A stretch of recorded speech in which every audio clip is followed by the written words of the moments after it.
So welcome everyone to our masterclass on sourcing sustainable cotton.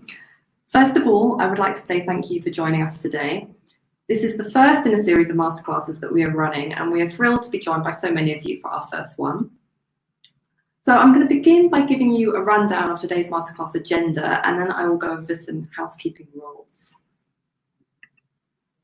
So we'll start with an introduction from our two guest speakers today, Jenny Hume and Ruth Valiant from sustainable fashion pioneer Peopletree. I will then give an overview about sustainable cotton before we begin our conversation with our two guest speakers.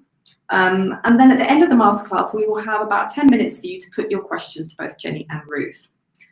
And I've also wanted to say thank you so much to everyone who sent in questions in advance. We had an absolutely phenomenal response and have used your questions to help shape the content of today's masterclass. We've put together a detailed downloadable PDF, which is available to everyone who's registered for today, which will go live on Monday next week. And the PDF will cover some of the questions that we do not have time for in today's masterclass. So do make sure you look out for that. So on to our speakers. I will be your host for today's masterclass. My name is Melanie Plank, and I am the head of content at Common Objective. And so Jenny and Ruth, can I ask you to introduce yourselves?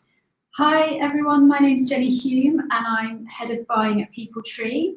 I've worked at Peopletree for over 11 years, and my responsibility as head of buying is to oversee the whole of the product area. So from working with the designers to develop the collection, through to making sure it's the right quality and the right fit, through to managing our supply chain and overseeing delivery into our warehouse. Okay, hi everyone, I'm Ruth Valiant, and I've been with Peopletree for nearly 12 years. And I'm the Technical and Development Manager, and I'm responsible for compliance, which involves looking after all of the certifications, undertaking producer visits and audits.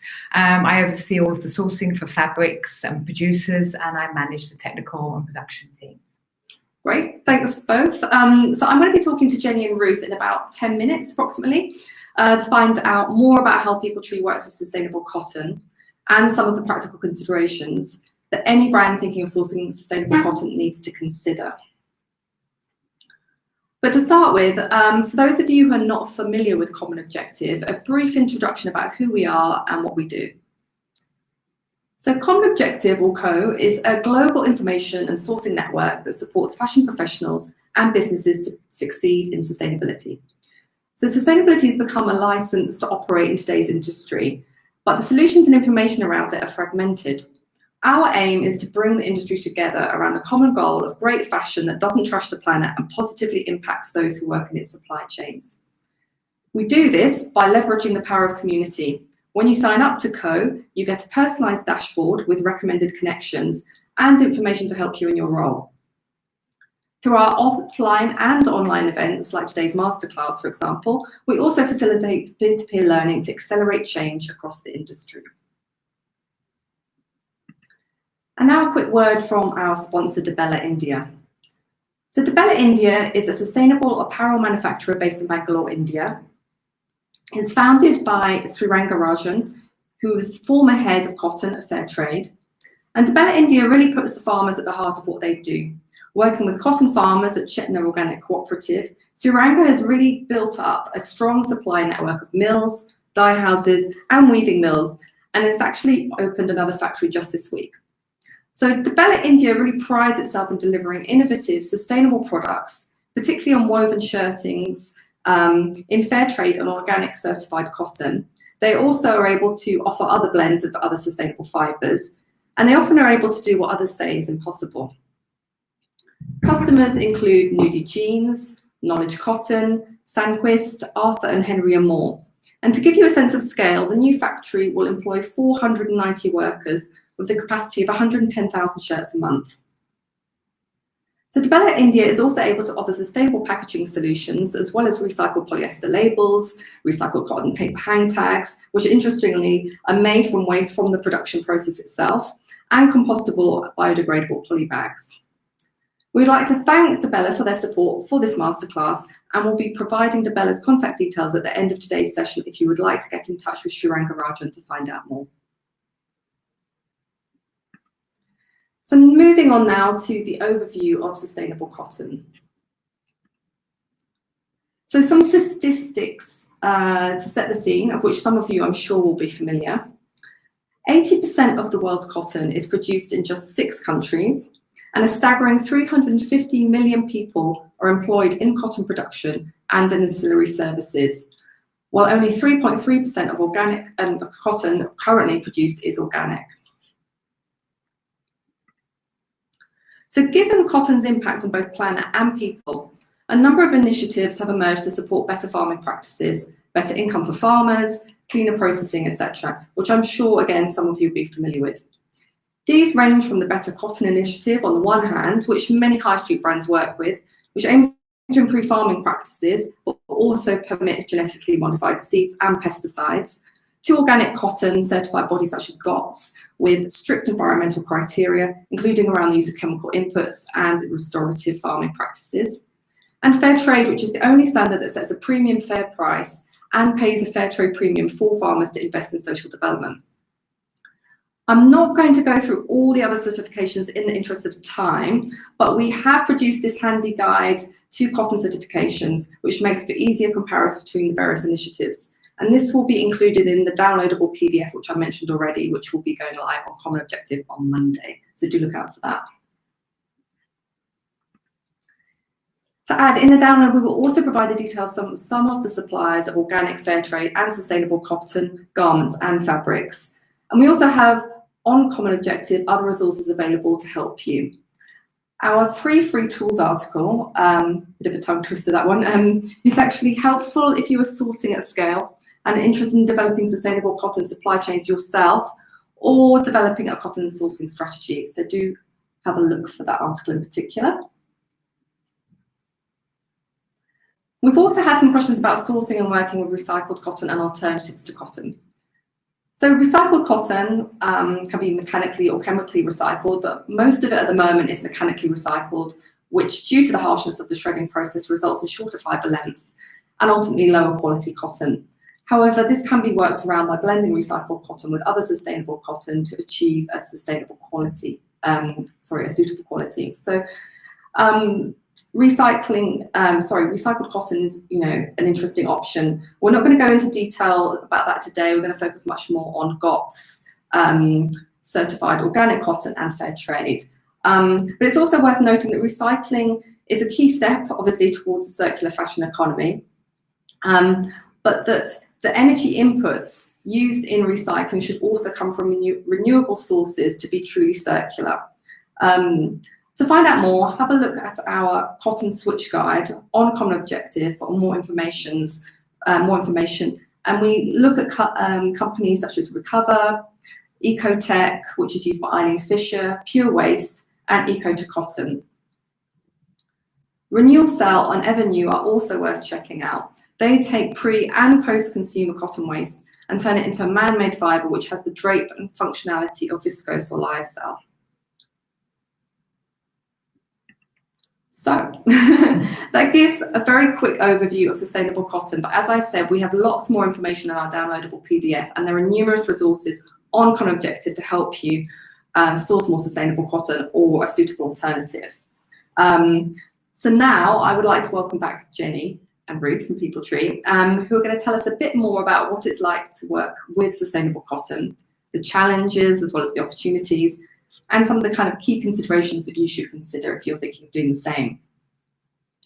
So for those of you who are not familiar with Peopletree, a quick introduction. So Peopletree is an award-winning sustainable and fair trade women's wear fashion brand. It was originally founded in Japan in 2001, and they work with fair trade producer groups to create well-designed collections that respect people and planet and set best practice standards in sustainable garment production. So welcome back, Jenny and Ruth. Thank you.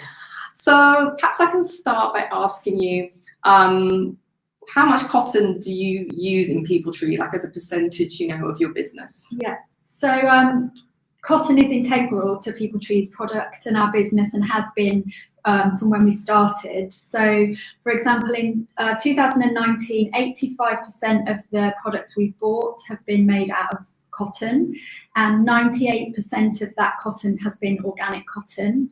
and 91% of that has been GOTS certified organic cotton. So, and that's not something we've recently started doing. The business has been going for 28 years, and right from day one, the business has been founded on using natural fibres, and as soon as organic cotton and GOTS and fair trade certified cotton have become available, the business has incorporated those fibres into our buy. So it's something that is key to the brand, and also something we've got a lot of years experience of working with. Which is great, which is exactly why we've invited you here today. And so perhaps I can start by asking then, where do you source your cotton fabrics? Do you do the sourcing of the fabrics yourself, or do your suppliers source for you? So our suppliers source for us, but we don't call them suppliers, we call them producer partners, because we see them as very much as much part of our business as we are, and they're our partners in making the brand a success. And so we partner with them in order to source the right fabrics that are suitable for the products we want to make, are going to sell well, and also are as sustainable as possible. So we'll talk to our producers about new fabrics that we might want them to source, which they'll go out and work on. But what's really important is that our producers are completely transparent with us, not just in where the fabric is coming from, but the whole process, from where it's grown, the spinner, the ginner, where it's dyed and printed, and all the subcontractors that go into making up that fabric. We ask them to be completely transparent with us, and it's something we spend a lot of time is managing that supply chain and making sure we feel totally comfortable with the ethics of that supply chain. Mm-hmm. So that brings me nicely on to my next question then, which was to ask you a bit about the detail of the certifications that are needed, both for GOTS organic cotton as well as fair trade, and in particular transaction certificates. Perhaps you could clarify exactly what they are, why they're needed, and yeah. Okay, so firstly, for transaction certificates, they're a document that verifies the origin and the organic status of a product. So Peopletree will ask for a transaction certificate for each shipment of GOTS products. So it's issued by the GOTS certifier of the producer and lists the products, shipment and buyer's details, and declares the GOTS certification status. Now the producer will also get a fabric TC from the people who make the fabric. So it goes back in the chain that everyone has a TC as it goes through the chain. So as you said, we're verified GOTS, and GOTS is really good because it's processing standard for organic fibres, which incorporates all social and ecological criteria. And importantly, the entire supply chain is also independently certified and audited. The fair trade mark is used mostly on products certified in agreement with fair trade standards. And the fair trade cotton is traced and verified throughout the supply chain through audits again. Mm-hmm. So fair trade standards are social, economic and environmental standards, and they're for companies, the farmers and their workers. So as you said previously, this includes paying the fair trade minimum price, which is really important to the producers, and an additional fair trade premium, which goes back into, they decide where they want to put it into investing in their business or in community projects. Okay, so that's interesting. And in terms of, so just to be clear then, so without a transaction certificate, it can't be classified as GOTS certified? No, it can't. No. Right. So because it means there's something missing within the chain. Right. So you only get it if every part of the chain is linked up. Right, so that's important. So what are the challenges then of working with GOTS and fair trade standards? Because it sounds quite complicated. So yeah. It is a complicated process, and I think one of the main challenges is that, as Ruth has explained, in order to get those transaction certificates, every single part of the supply chain needs to be verified, and so finding that complete supply chain can sometimes be a challenge. It takes a lot of work, both from the brand and from the producer partner or the supplier that you're working with, and everybody has to be on board with that. There's also a financial cost involved, not only there's often an upcharge on the actual fibre because the organic cotton and fair trade cotton fibres carry a premium, but often you have to then pay an annual fee to the certifying body. So that's something that as a business you have to, everyone has to be on board with, and you have to sort of, do your sums, accordingly with that calculated.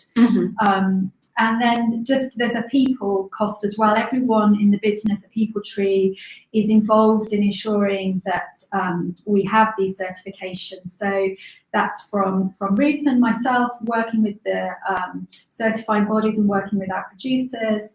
Our merchandising team has to provide sales reports to the certifying bodies on how much we're selling of those certified garments.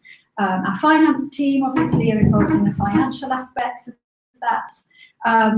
So it's, as a business, everyone has to be on board with the process. So it sounds like there's quite a lot of resources needed, really, from your end to kind of manage the whole process of the certifications. Yes. And just to clarify, so in terms of GOTS and fair trade, how often do you need to report back to them? So we report back to GOTS annually and the fair trades every 3 months. Right. Okay. Yeah. And obviously, Ruth, is it right? Am I right in saying that you kind of, one of your key reasons you're employed at Peopletree is to manage all these processes? Yes. That's right. So what we do is every season we need to verify the supply chain and certification of each product. We request copies of all certificates, transaction certificates, and audit reports throughout the supply chain for every product. These then need to be checked and recorded. We also have an annual audit with Soil Association, who is our certifier for GOTS, and we visit our producers and some of the supply chain annually, where we do our own internal monitoring in line with fair trade principles. The techs, they make labelling sheets, and they're verifying the certification on each garment, which then goes onto the website so that you know that on every garment what certification it has. And then the other thing again was just going back to the merchandising team who fill in all of the reports. So there's a lot of people involved in it. Yeah. And so just going back to the fabric itself then, do you find that there's a challenge in getting the quality and handle of fabric that you're after using these particular cotton certifications? Yes, there can be. So, for example, at Peopletree, we've chosen only to do mechanical finishes on our fabrics. We don't want to use any chemicals that could be polluting or harmful to the environment.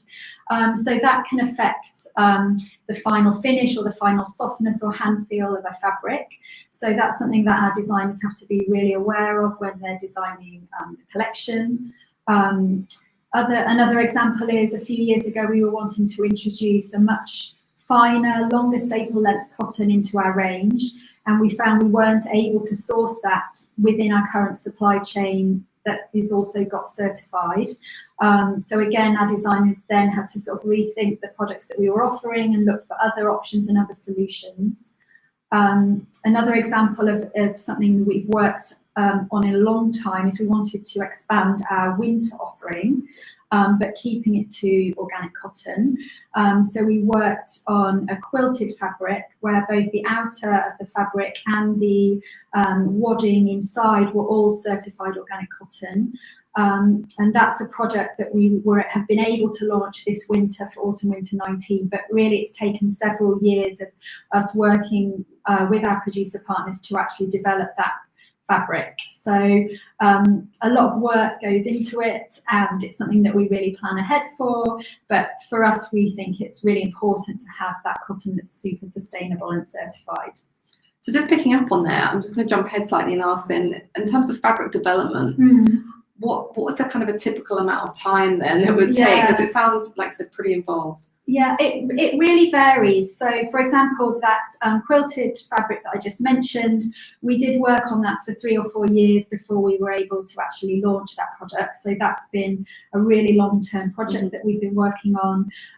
Other fabrics have been much quicker. For example, we've recently, this isn't cotton, this is tencel, but We've recently wanted to work with a heavier weight of tencel, and all I had to do is simply write to our producer partner and say, I'm looking for this kind of tencel, but a bit heavier. Have you got anything? They happened to have that for one of their other customers, so they could the next week send me a large swatch.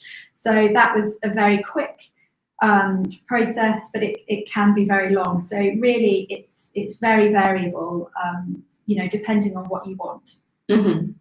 And what about, just going back to kind of got some fair trade cottons, what about the requirements in terms of labelling? For example, like care labels, swing tags, what do they standards ask of you? So all the different certifying bodies, GOTS and fair trade have different requirements. So they all have their own manuals, which not only have sort of the artwork for their logos, but they give quite detailed information on how those logos can be used, where they can be used, what size they have to be printed. So for example, with fair trade, we can use their logo on our swing tickets, but we also have to have their logo sewn into the garment as well. So it's permanently there, not just on a detachable swing ticket. So, but as soon as you start working with these organisations and developing GOTS or Fair Trade Certified Cotton as part of your range, they'll send you the requirements, and that's all information that can be followed by a brand. And does that add, going back to the kind of resources that are required in terms of your working processes, does that change much in terms of how the kind of in-house comms team, graphic designers, etc. work? Yeah, I think it's certainly something that everyone has to be aware of, because part of the process of using those logos is that they have to have approval of any artwork before it goes into production or before it's made public. So you have to sort of build in additional time to get sign-off from them. But I think as long as everyone's aware of that and you're just planning that as part of your critical path, it's not really ever a problem. It's just a process that you have to go through. And what about buying then? So you're head buying at Peopletree. What are the kind of buying considerations in particular when using organic or fair trade cotton? And Jenny, I know that you come from a high street background, so perhaps also what are some of the key differences that you've noted personally from kind of working at Peopletree compared to working for a mainstream high street brand? So I think one of the key differences, I think, is that we work much further ahead at Peopletree, and there's a lot more forward planning involved. In order to be able to source the fabrics that we want, often I happen to buy into those fabrics well in advance. Often if something's selling really well, it's not always easy to get back into it very quickly. So I might be looking at holding stock fabric of best-selling fabrics and really forecasting well ahead of time how much of those fabrics are in what weights that we're going to need. That has in the past sometimes led to problems with storage of those fabrics.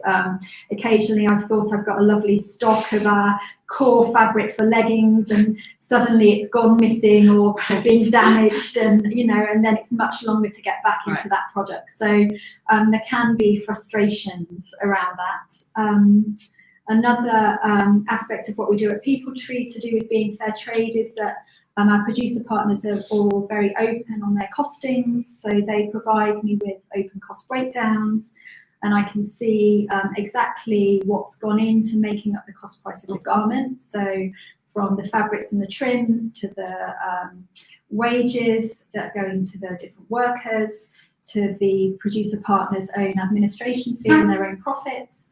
And we call them producer partners, and setting those prices is something that is really a partnership between us. I don't sort of force them into lower and lower costs, but we work together to come up with a cost that both of us feel comfortable with and is appropriate for the garment that we're buying. One other aspect just to be aware of, and certainly to be a finance team of a business needs to be aware of, is that some of our producers require upfront payment at the time of purchase order. So some of our producers are quite small and they might not have the cash flow to go out and buy organic cotton or fair trade certified cotton themselves. So we need to provide advance payment to some of them, which can be anything from 20% to 50% of the value of the purchase order at the time the purchase order is placed. So obviously that causes can cause tight cash flow problems for us at Peopletree or for any other brand. So it's something that you have to really work closely with your finance team on managing that. So they're all different things to consider that maybe wouldn't have to be considered if you were working for a high street or a fast fashion brand. Yeah, no, absolutely. And just moving on then to the marketing aspects of what you could do. So marketing sustainable cotton. How at Peopletree do you communicate the benefits of organic or fair trade cotton to your customers? So I think, well, in lots of different ways. So, first of all, our website, we put, as a brand, we try to be as transparent as possible with our customers. We want to talk to them and be open and honest with exactly how we make the products and what they're made from. So we put a lot of information on our website, our e-shops, our social media. And it's really great to have different storytelling available. The customers are really interested, they're really engaged. So there's lots of ways to talk to them, and it's a great advantage actually to be able to tell the story of the products as part of the marketing of them. Because I remember you have told me that on social media you actually get some very savvy, very intelligent questions put to you. Yeah, comments. Yeah, absolutely. Some of our customers are incredibly well educated and informed on sustainability, so we love to be able to talk to them in detail about the garments, and for them to already have a lot of knowledge is really exciting for us. The growth in sustainability and the awareness of sustainable and fair trade fashion from consumers is really exciting as that becomes something that people are much more aware of when they're spending. Which is great, isn't it? See the people responding. Yeah. Before I finish up then, we're going to go into the Q&A session in a few seconds, but is there anything that either of you want to add, anything that we kind of haven't covered that you think is really essential that anyone thinking of using these certifications should know?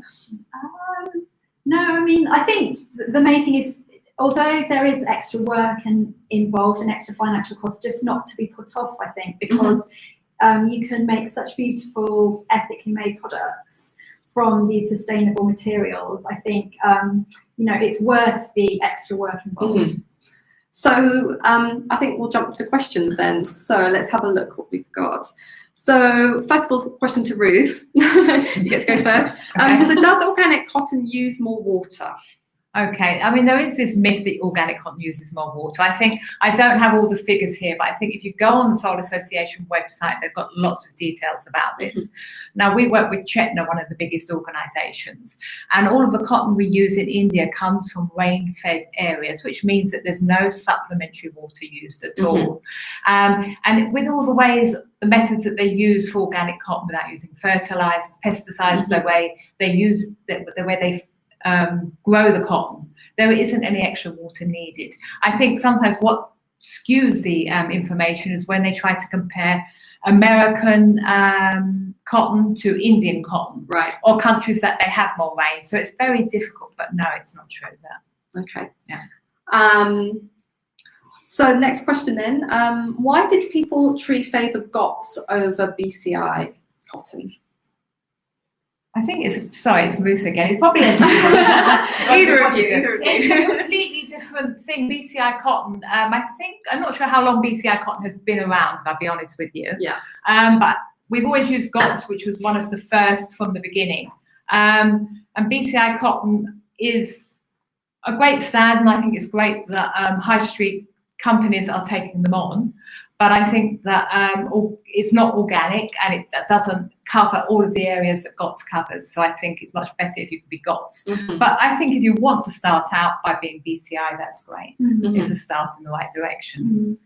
Okay, next question. Yeah. Thank you, Ruth. Top tips for smaller brands wanting to use certified cotton. I think the key thing is to find the right supplier to partner with, because you need some factories will only produce huge quantities. Something that we found in the past is there's been very, very high minimum order quantities on certified cotton. So if you're a smaller brand, obviously you're going to be buying smaller quantities. So it's really finding the right supplier who wants to work with you, who's prepared to do smaller quantities, maybe who's already supplying to other brands who are buying certified cotton, so that they can share the fibre run with you and other people they're working with. And I think establishing a strong relationship with them and finding like-minded suppliers is really key. And so I'm just having a scan through some of the other questions that have come through. So one of which is, what is the cost to be able to apply the GOTS and Fair Trade logos to your products? For your ability as a brand to use to license from those standards and to use their branding. Any thoughts on that? Yeah, well, they have annual fees, but that's something that if you talk to them, I think it varies depending on the size of the organisation, and so it's something that you would have to talk to them about directly. But there is annual fees involved. Just to add that we have a breakdown of the fees on Common Objective, so do have a look on there. Some other questions, let's have a look. So is there a supply list of organic suppliers that your team is able to share? Absolutely. So we will have those on our downloadable PDF, which I mentioned will be available as of Monday. So do look out for that.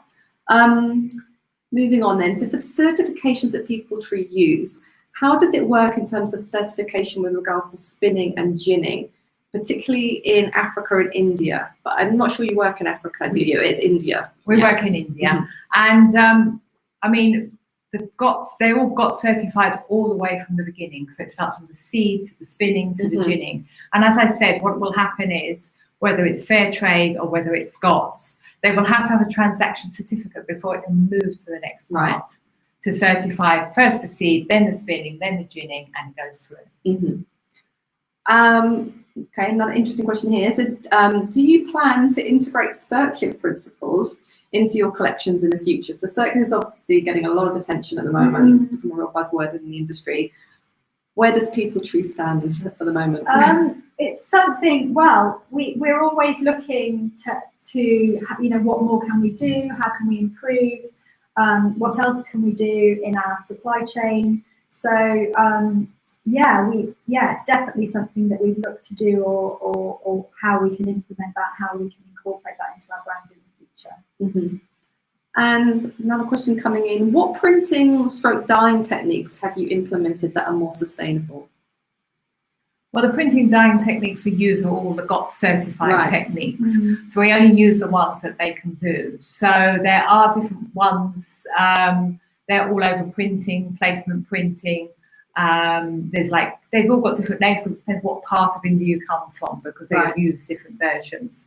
But there's reactive, there's caddy, pigment printing. So there are a few different ones they can use. But if you speak to your producer, you can also ask for dye recipes, and they'll tell you what chemicals they can use, so you know exactly what they're using. And does that present any challenges from the design team in terms of products? Saying, we'd love to do that type of print, but we can't, not using the certified suppliers. It's definitely something that you your design team need to be aware of, because it can affect the type of prints they can design, the kind of colours that they can. So, for example, you might not be able to do a really, really highly fluorescent colour. For example, we've looked in the past to do digital printing that's got certified, and found that hasn't been cost effective at the moment for us. Not to say that those costs might become affordable in the future as it becomes more common. But it's definitely something that your design team needs to be mindful of when they're designing the collection. No, thanks for that. Let's just have a look at some other questions. Do Peopletree use naturally dyed cotton yarn at all? Is that part of your collections? It's something we've looked at. Mhm. It's something that some of our producers can offer, but for various reasons we haven't chosen to do it in recent years. But we've, one of our producers is doing vegetable dyed cotton, on organic cotton, and so although we haven't used it yet, it's something that we might do in future collections. Okay, great. Let's just have a quick scan. Okay, this is an interesting one. Rain-fed cotton sourcing. Is that something that you have explored at all at Peopletree? Is that what you were referring to, Ruth, when you talked about so how it's Chetna, the places we use in Chetna are rain-fed cotton. Right. So there's certain areas of India that have more rain than others, and those are the ones we use. So that's, you can, I don't know how you specify it. You'll have to go back to the companies and see who they work with. So you have to go back through the supply chain. Right, and are there particular areas of India that you can mention that are covered by rain-fed cotton? I can't remember. You can't, okay, don't worry. I'm going to put you on the spot. There's quite a lot. It is a big area. It's a big question. Okay, great. Well, I think that's probably all the time we have for the questions at the moment. I'll put one last one. Let's see if we can sneak this in. Are your cotton farms both GOTS and Fair Trade certified, or are they usually one or the other? I think that would be our last question. So somewhere like Chetna, they're both. So, the farmers are usually Fair Trade certified, and then as it goes through the process, so the seed will be GOTS, but the farmer won't be GOTS, if you see what I mean. So it goes back to the farmer for Fair Trade and the seed for GOTS, and then it goes both of them go through the supply chain. So it can be one or the other, or it can be both. Yes, exactly. Okay, right. So I think that will be the last 5 Q&A questions. Obviously, we've had quite a lot of questions that are much more kind of generally about sustainable cotton. Like I said, please look out for our PDF that's going to be available with the recording on Monday, where we'll be able to cover much more of this than we've had time for. But thank you so much for everyone for sending in your questions. As I was saying, we'll be publishing a recording of this webinar on Monday, and the Masterclass manual to go alongside it. And the manual will include all the information shared in today's webinar, as well as additional facts and figures, expert insights, market data, and links to cotton solutions, tools, and suppliers that are on Common Objective. So make sure you're signed up to Common Objective to access it. And while you're on our site, don't forget to check out other resources on sustainable cotton, because we have a lot. I recommend these 2 reports in particular. So the Fibre Briefing Cotton is great. It gives an overview of the environmental and social issues, and also provides some links to some helpful tools and reports, such as the Textile Exchange Free tool to help you source sustainable cotton. Also worth checking out is the Cotton and Sustainable Cotton Key World Commodity Report, which provides an overview of the key cotton certification schemes, and links to relevant content will be provided in the PDF download. So again, don't worry if you didn't catch all of that, it will be in the download. So I just wanted to end by saying a big thank you to our speakers, Jenny and Ruth from Peopletree, for joining us today. Thank you both. And also thank you to Dibella India, our sponsor for today. And if you would like to connect with either Srirank and Raja of Dibella India or Jenny and Ruth from Peopletree, then go to the chat box now, where we'll be posting their contact details. And you can, of course, connect with them on Common Objective 2 using our Connect function. Also, don't forget to register for our next webinar, Masterclass, on December the 12th, which will be on packaging. It's a hot topic that I know lots of people are interested in. We'll be joined by Rosie Wallacott, who is the CSR coordinator at Mulberry, who will be telling us more about Mulberry's journey to using more sustainable packaging. In order to access that masterclass, don't forget to sign up on the Co website. And then lastly, if you haven't already joined the site and set up your own free profile, head over to commonobjective.co and do that now. And do encourage your colleagues to do so as well. It's a mine full of resources, lots of information, as well as the ability to connect with people in this space. So it's an essential resource. If you're interested in a more in-depth demo of the site or more bespoke advice, we can also offer consultancy and training services. You can find out more about that at our consultancy site, which is www.co-consults.com, and get in touch with us if you have any questions. You can also contact us at info@pollenobjective.co with any questions, feedback on the site or our masterclasses, as well as ideas for future masterclass themes. And then lastly, a reminder to look out for the PDF. I think I've mentioned that quite a few times now, and the recording of today's masterclass, which will be live on the site on Monday. So I think that just reminds me to say thank you once again to everyone for joining us, and we look forward to seeing you next time. Thank you. Thank you.